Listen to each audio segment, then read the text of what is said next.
At Tuille, we had rocket attacks. At Tin Phuc, we had mortar and one ground attack. For a guy like myself that had never experienced death and destruction, to be exposed to that kind of made a lasting impression on me.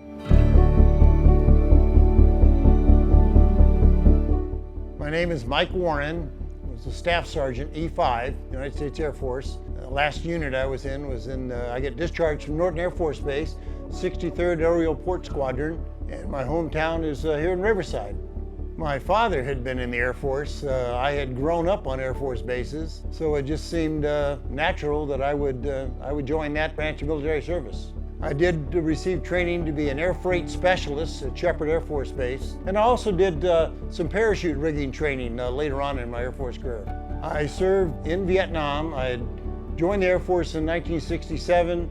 I was sent to Vietnam in May of 1968. I was initially sent to Tonson Air Base. I was only there a week, and then they sent me to Bent Tuille Airbase down in the Mekong Delta, where I spent the rest of the year. And then I came back to the States. I was at Tonson Air Force Base, San Bernardino for 1 year. And then I went back over to Vietnam again to the 15th Aerial Port Squadron, headquartered in Da Nang.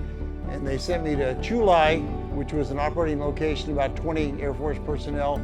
And then I get sent from Tuille out to Tin Phuc, which was just a 4-man operating location for 5 months, and I came back to the States end of January 1971. It was hard work. First tour into Delta, it was hot, it was raining. The day shift was 10 hours, the night shift was 14 hours, 7 days a week.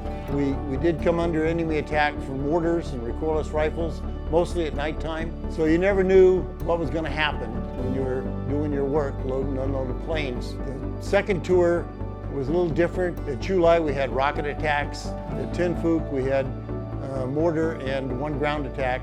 It was different for an Air Force guy. In basic training, you don't get the same kind of training you get in the Army. So it was kind of a shock for a guy like myself that had never experienced death and destruction to be exposed to that, and it kind of made a lasting impression on me. I came home the last day of January 1971 and landed at Tonson Air Force Base on a Thursday night. Monday morning, I went back over to Tonson Air Force Base, and 3 hours later, I was out of the Air Force.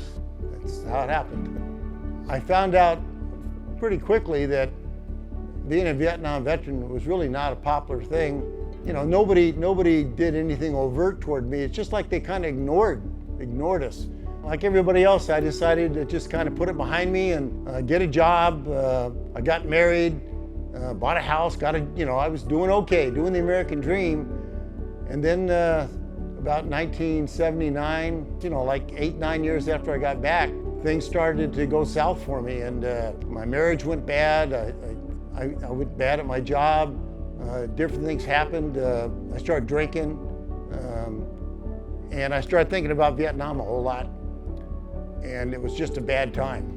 When I got back, I just thought I could kind of forget about it and just go on with life, and everything would be okay.